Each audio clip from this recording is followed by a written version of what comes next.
द्रौपदी का जब चीरहरण हो रहा था तो अकेले दुशासन दोषी नहीं था। दोषी वो सब लोग थे जो उस चीरहरण को देख रहे थे। तो अब आप कह रहे होंगे कि आज मैं ये दुशासन द्रौपदी की बातें क्यों कह रहा हूं। तो नमस्कार, मैं राजेश पोलखोल बहुगुणा इस समय बैठा हुआ हूं बद्रीनाथ के विधायक लखपत सिंह बुटोला जी के साथ में। और बुटोला जी, सबसे पहले तो समय देने के लिए बहुत बहुत धन्यवाद। धन्यवाद।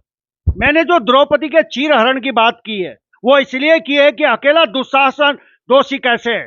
देख तो सभी लोग रहे थे और सभी मौन थे।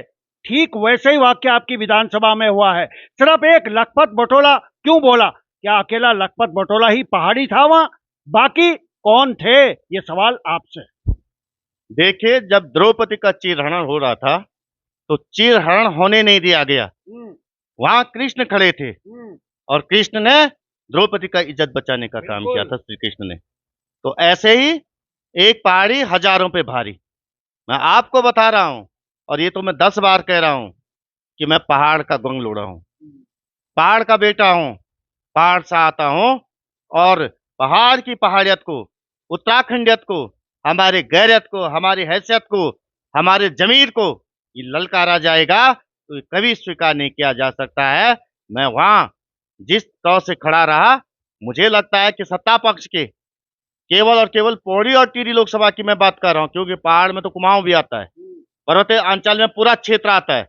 लेकिन 28 में से 25 विधायक भाजपा के थे, लेकिन वो मौन थे। इतिहास माफ नहीं करेगा, पहाड़ माफ नहीं करेगा उन लोगों को जो वहां पर गाली सुन रहे थे। मैं आज भी कह रहा हूं और मैं पहले भी कह चुका हूं कि मुझे उतनी पीड़ा इस बात की नहीं कि हमें गाली किसने दी।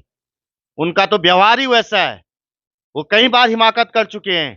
पीड़ा इस बात की है कि जिन लोगों को विधानसभा भेजा गया, जिन लोगों को यहाँ प्रतिनिधित्व दिया गया पहाड़ का, वो वहां मौन होकर के पहाड़ गाड़ी को स्वीकृति दे रही थी। मौन स्वीकृति मानी जाएगी उनकी, उनसे पूछा जाना चाहिए। वो मैं यहाँ की जनता से अपील कर रहा हूँ। आज अगर हम देखें तो विनोद चौमोली जी का भी एक बयान कल हमने देखा है, बड़ी सुर्खियां वो बयान बटोर रहा है। राज्य आंदोलनकारी रहे हैं विनोद चौमोली। किस तरह से आप देखते हैं, क्या विनोद चौमोली वहां कुछ बोल पाए थे विधानसभा में? अरे मैं सवाल यही तो पूछ रहा हूँ, किस मुंह से राज्य आंदोलनकारी कह रही अपने को? अरे वो तो मंत्री भी दिखा रहा कार्ड अपना। कौन राज्य आंदोलनकारी नहीं रहा? आप राज्य आंदोलन नहीं रहे। विनोद चमोली तो मेयर बन गए, विधायक बन गए। उन लोगों को क्या मिला जिन्होंने शहादत दी है? लोगों की तो पेंशनें खत्म कर दी इन्होंने, नौकरियां खत्म कर दिया, उनका रजिस्ट्रेशन पंजीकरण नहीं हो पा रहा है, और कह रहे हम राज्य आंदोलनकारी हैं।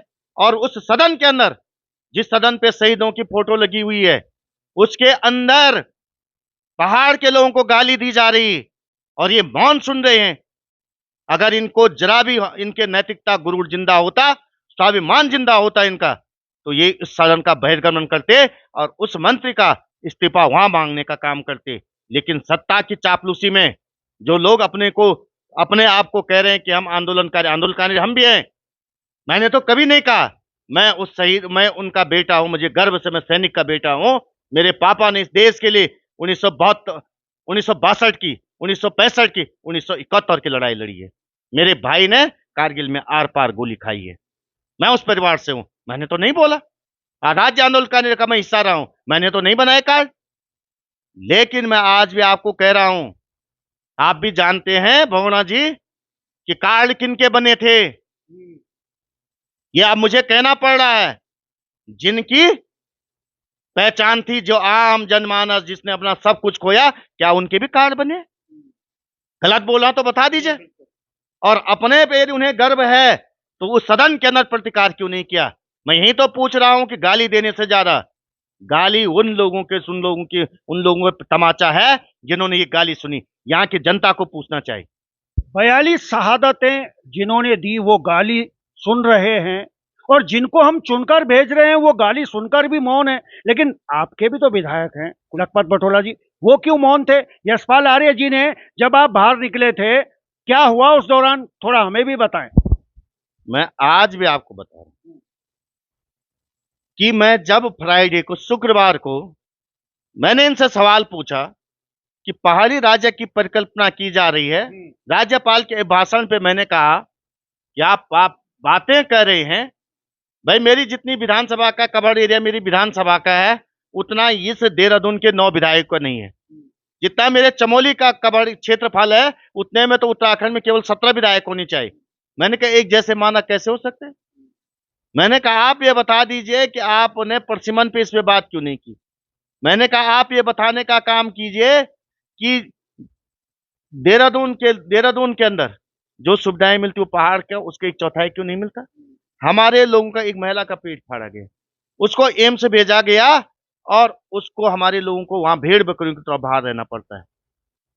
उनको वहां इलाज नहीं मिल पाता है, कोई सुनने वाला नहीं। मैंने कहा वहां तुमने 750 राजस्थानी लगाए, यहाँ का आदमी लगा होता तो कोई फोन करता, रिश्तेदार होता किसी का। मैंने कहा ये क्यों लगाए? मैंने कहा श्रीनगर मेडिकल कॉलेज को रिफर सेंटर क्यों बनाया गया?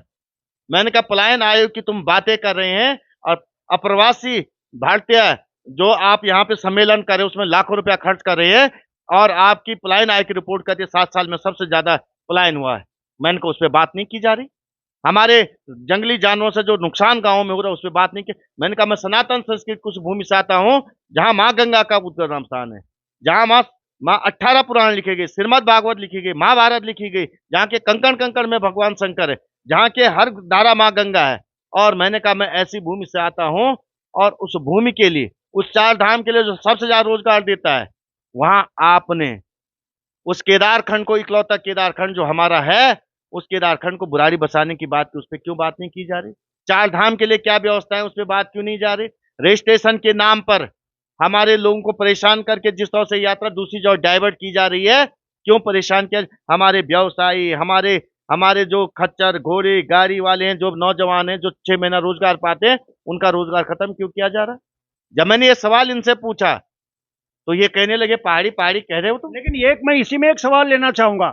जब आपने ये बात करनी शुरू करी तो संसदीय मंत्री कहते हैं कि आप पहली बार के विधायक हैं, इसलिए हम आपको सुन रहे हैं। क्या मापदंड पहला या चौथा या तीसरा कहीं है आपके इसमें अनाउंस में? मैंने इसीलिए कहा बगुणा जी, मैंने उनको भी कहा है बाद में कि कब कौन आखिरी हो कोई पता नहीं चलता। बात ये नहीं पहला बार क्या आखिरी बार के विधायक, बात यह कि कंटेन में कितना दम है। अगर मैं असत्य बोल रहा हूं, मैंने कहा मैं विधानसभा से इस्तीफा दे दूंगा, मैंने कहा मैं छोड़ दूंगा विधायक की, नहीं है मुझे पसंद। लेकिन तुम मेरे लोगों का अधिकार दबाओगे। जिस राज्य में जहां जो पूरे देश के 74% हिस्से को पानी पिला रहे हैं, 84% वन भूमि हमारी है, और हम ही पे डाका डाला जा रहा हमारे अधिकारों पे। हमारे लोगों का डराने का काम कर रहे। तुम 300-350 किलोमीटर हमें देहरादून बुलाते चिट्ठी दे करके और गाली देने का काम करते, इसलिए बुलाया जा रहा हमको।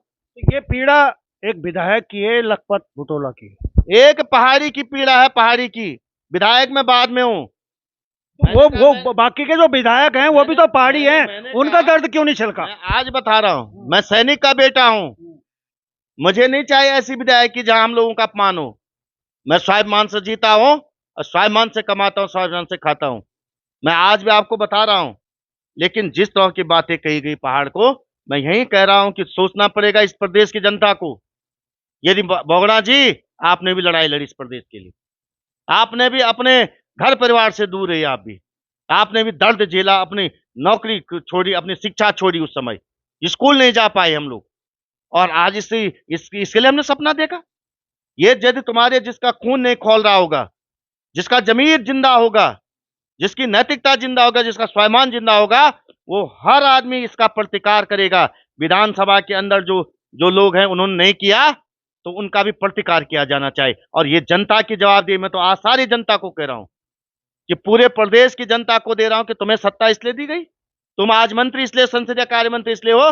पहाड़ ने 28 में से 25 विधायक दिए तुमको।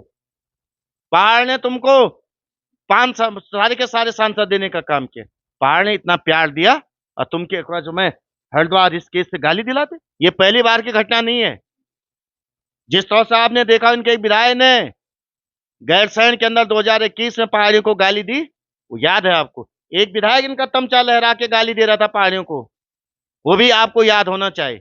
जिस तरह से ऋषिकेश के अंदर एक हमारे डिमरी पत्रकार है, उन्होंने जनता के मुद्दे उठाए, शराब की बात उठाई, उस बेचारे को एम्स में इलाज नहीं मिल पा रहा था, उसको बाहर फेंका जाए। वो तो हम गई, मैं और गोदयाल जी गई वहां, और हम वहां जाकर हम जब लड़ाई लड़े तब जाके वो एडमिट हो पाए। चलिए अंत में एक और सवाल, अगर आप फर्ज कीजिए भाजपा के विधायक होते तो क्या लखपत बुटोला आज इसी रूप और स्वरूप में विधानसभा में चिंगारते या कुछ बदलाव होता? ये भाजपा और कांग्रेस की बात नहीं, ये हमारे सम्मान की बात है भगवाना जी। बाकी क्यों नहीं समझ रहे मैं सम्मान आपको को? बता रही, हमारे सम्मान लखपत बुटोला ऐसी विधायकी को 50 बार ठुकराता है।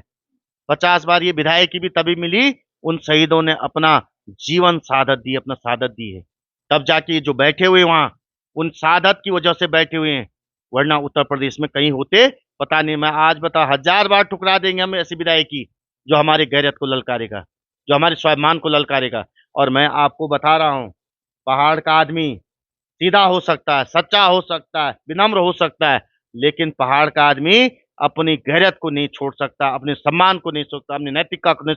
पहाड़ टूट सकता लेकिन झुक नहीं सकता। इस पहाड़ को झुकाने का काम करेंगे तो उसी में दफन होने का काम करेंगे। चलिए, समय देने के लिए बहुत बहुत धन्यवाद। धन्यवाद। चलिए, लखपत सिंह बुटोला जी ने विधानसभा की कार्रवाई में अपना नाम तो दर्ज करवा दिया, लेकिन साथ साथ में उन्होंने पूरे उत्तराखंड के राज्य को दिखा दिया है कि आज भी लखपत बुटोला के अंदर उत्तराखंड जीता है। लेकिन आज जो मौन है, इतिहास उनसे जरूर पूछेगा कि भाई आप कौन हैं, क्योंकि यहां बात पहचान की भी है। तो चलिए, फिलहाल अभी के लिए बस इतना ही। देखते रहिए पर्वतवाणी लाइव।